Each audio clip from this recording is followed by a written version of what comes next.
فما وجد من مقدوراته قليل من كثير، لا نسبة بينهما ولا زيادة ولا النقصان في مخلوقاته، وله الزيادة والنقصان في مخلوقاته. فما وجد من مقدوراته قليل، من طبعا ملكه الذي لا يحد. وكما قال الخضر لموسى عليه السلام: أرأيت ما نقر هذا العصفور من هذا البحر؟ أو إيش البحر؟ البحر الأبيض المتوسط.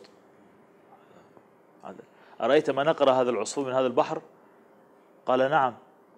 قال: ما نقص من علم الله شيء إلا كما نقص من هذا البحر ما نقر العصفور. يعني ما نقص شيء. إيش اللي نقص؟ ما نقص شيئا. فما وجد من مقدوراته قليل من كثير. هكذا في واقع البراهين والشواهد، وبواقع الحوادث المتوالية التي تدل بعضها على بعض بإحكام النظام، وأنه مفتقر بالحدوث أو الإمكان، أو هما جزءا علة إلى حكيم قدير عليم سبحانه وتعالى في هذا الكون. ولا نسبة بينهما. لا تقول والله النسبة هذه القليلة، في نسبة بعد حتى نتمم الكثير أو نتمم هذا، في نسبة بينهم. لا تقول النسب، لا تفرض على الله نسب، لأنها قوانين تجري في الممكنات، فلا تفرضها على الله سبحانه وتعالى. تقول المقدور الآن في الدنيا هذا من قوة الله سبحانه وتعالى ومن صنعه وحكمته. إذن في أشياء أخرى وهي أضعاف. لا تقول أضعاف هذه ومقادير فوق هذه التي هي مقدورات لك في الشواهد، أو ما قستها على عقلك، أو ممكن أن تقيس عليها غيرها بمقادير أخرى. لا، ليس مما يقاس. لا حدود لمقدوراته سبحانه وتعالى، لا حدود لمقدوراته ولا حدود لمعلوماته حتى تفرض لها شيء معين.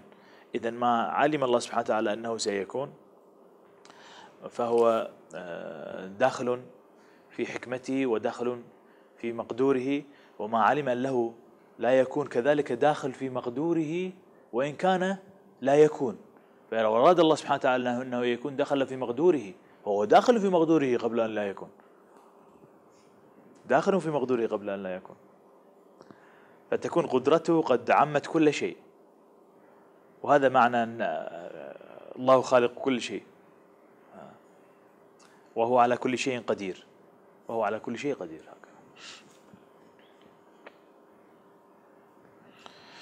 قليل من كثير، لا نسبة بينهما وله الزيادة والنقصان في مخلوقاته، فيما يراه الإنسان. طبعا بما يحكم عليه الإنسان أن هذا زيادة وهذا نقصان.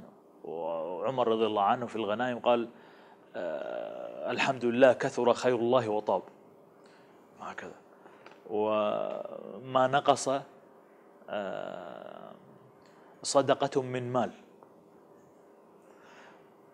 وفي الحديث أن المصطفى صلى الله عليه وسلم قال: إن الله هو المسعر، يزيد في السعر وينقص في السعر على حسب ما يراه من الحكمة الإلهية فيما يكون عليه البشر من النظام، فيبتليهم بزيادة الأسعار ويهون عليهم بتخفيف الأسعار، ويكون لبعض التجار منافع، وهكذا يتخذ بعضهم بعضا سخرية من الغنى والفقر.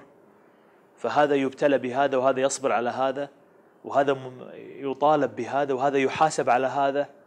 فترى الأسعار ترتفع في البلدان وهي حكمة إلهية، ويظن الناس أنها من فعل الحكام. وأنت ترى البلدتان متجاورتان، يزيد الله سبحانه وتعالى في خير هذه البلد وفي سعر متاعها وسلعها، ويخفض في خير هذه البلد وفي قيمة سلعها ومتاعها. وتقتضي الحكمة أن الله سبحانه وتعالى أن يكون النظام متوازنا يسير على إحكام. ولولا أن يكون الناس أمة واحدة لجعلنا لمن يكفر بالرحمن لبيوتهم سقفا من فضة ومعارج عليها يتكئون. لولا أن يكون على نظام واحد في هذا لجعلنا لمن يكفر بالرحمن يمتع بهذا. هكذا. فيكون كلهم على نظام المعصية عياذا بالله والخروج عن سنن الصلاح فيفسقون، لجعلنا هذا. لكن الله سبحانه وتعالى يزيد ما يشاء وينقص ما يشاء، وهي الحكمة التي تقتضيها حكمته سبحانه وتعالى الأزلية. ولله تعالى ملائكة ذو أجنحة مثنى وثلاث ورباع، كما أخبر ربنا سبحانه وتعالى في القرآن، يزيد في الخلق ما يشاء. الملائكة هم عباد مكرمون خلقهم الله سبحانه وتعالى من نور وأجسام لطيفة كريمة شريفة، جبلوا على طاعة الله، ولطف الله سبحانه وتعالى بهم عن معصيته، فهم أبدا يعملون بأمر الله وهم على وظائف. ذكر منهم رحمه الله منهم جبريل، وهو أكرم الملائكة وسيدهم، جبريل عليه الصلاة والسلام، وهو صاحب رسول الله صلى الله عليه وسلم وشيخ رسول الله صلى الله عليه وسلم، وهو الناموس الأعظم الذي ينزل على الأنبياء والرسل فيبلغهم رسالات ربهم. جبريل هكذا، واللغة أخرى جبرائيل وجبرائيل، ثلاث لغات، جبريل وجبرائيل وجبرائيل وجبرال، 4 لغات هكذا. عبرانية هكذا. ونحن أنت تقول العبرانية، كيف يقول عبرانية وهو مذكور في القرآن؟ ما كان عدوا لله وملائكته وجبريل وميكال فإن الله عدو للكافرين. نقول هذه أعلام، والمعرب غير العلم. العلم ما كيف يعني تريد أن يلغى العلم، يعني يلغى اسم النبي ولا اسم الشخص؟ ما يجوز هذا، ما يجوز. فالمعرب لفظ غير علم استخدمته العرب في غير لغتهم لمعنى دارج في لغتهم، هذا لفظ غير علم، غير الأعلام. أما الأعلام هذه لا دخل لها بالتعريب، كونها دخلت في لغة العرب من لغة العجم أو لغة الفرس أو لغة الروم وغير ذلك، وليس في القرآن، وليس القرآن وفاقا للأكثر، ومنهم ابن جرير الطبري ومنهم السفرايين ومنهم الإمام الشافعي وأكثر الفقهاء على أن ليس في القرآن معرب، ليس في القرآن معرب. وهكذا وأئمة اللغة كالأصمعي والخليل وسيبويه كذلك على هذا الرأي متفقون، ليس في القرآن معرب، ليس في القرآن معرب. منهم جبرائيل أو جبريل وميكائيل، ميكال وهو صاحب الأرزاق، صاحب الأرزاق وسعة المنافع على العباد وإيصال الخير لهم، ميكائيل عليه السلام. وإسرافيل صاحب السور الذي يوم ينفخ في الصور فصعق من في السماوات والأرض، صاحبه هو. وفي الحديث أن النبي صلى الله عليه وسلم قال كيف يهدأ الليبال وصاحب الصور قد أخذ بالصور وانتظر الإذن من رب العالمين، هذا أو كما قال صلى الله عليه وسلم معنى الحديث هذا.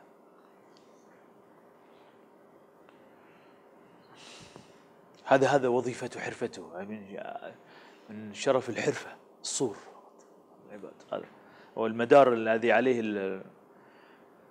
البشر والمرجع الذي سيكونون صائرين إليه.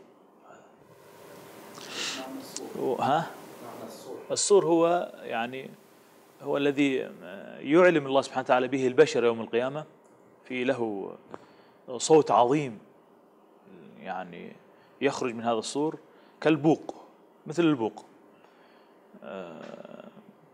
طبعا هذه من الأشياء التي هي سمعيات وغيبيات، لكن ما نعرف إلا ظاهرها، شبيه بالبوق الذي يصوتون به أهل الأفارقة وغير ذلك، هذا الذي يبدو لنا، لكن بلا شك هو جرمه يختلف وجسمه يختلف وحجمه يختلف، وهو جسم مخلوق عظيم، وعرفنا عظمته لعظمة الملك الذي يحمله، وانتظر الإذن من رب العالمين سبحانه وتعالى.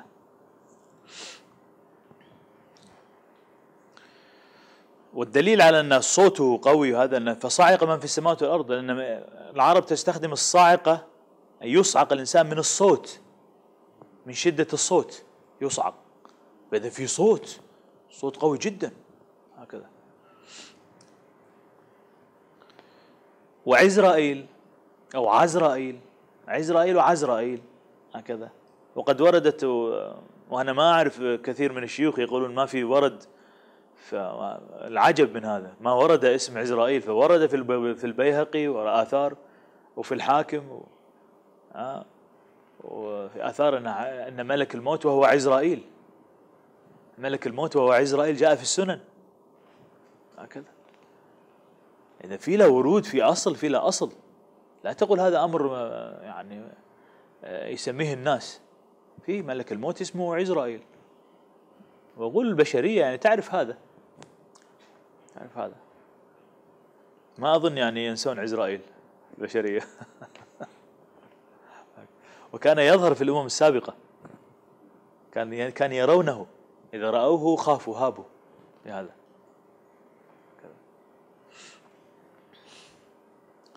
عليهم السلام. لكل منهم مقام معلوم. والملائكة لهم تقسيم آخر، منهم حملة العرش والكروبيون المستغفرون لخدمة رب العزة سبحانه وتعالى هكذا، وكتبة اللوح المحفوظ، وملائكة مكرمون ينزلون يدونون أخلاق العباد وأفعالهم وأعمالهم وعبادتهم، وملائكة الذين في صحبة الإنسان رقيب عتيد. إما على التفسير على رقيب عتيد، هو ملك رقيب عتيد. أي نعم، أي نعم، رقيب علم، أي رقيب عتيد، أي نعم، أي نعم، هذا رقيب. خلاف في هذا، رقيب عتيد هو في الواقع صفة، هو ملك رقيب. الظاهر أن ملك رقيب هكذا، والبعض قال مركب، رقيب عتيد، هو مركب، اسم مركب، رقيب عتيد. شوف عتيد من العتاد عنده، يعني معتد بآلته، ما يفوت كلمة حرف منك، لدو سجل هذا. فهذا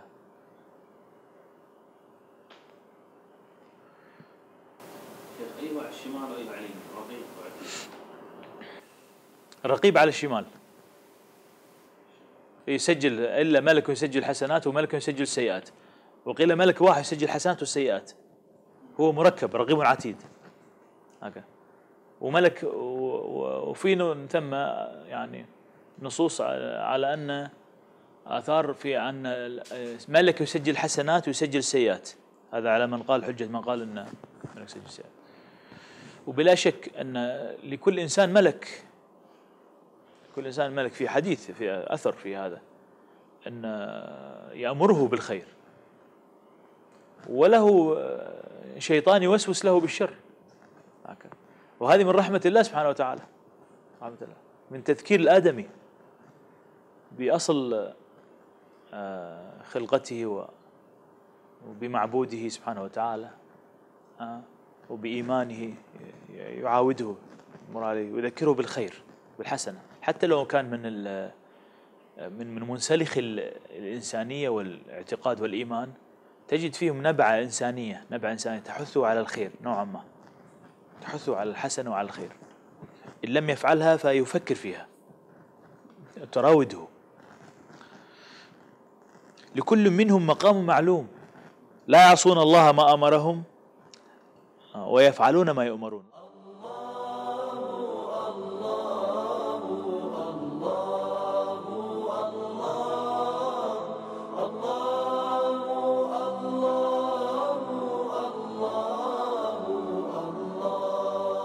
عرفتك يا ربي قبل المتاب، عرفتك مذ قطع الصراط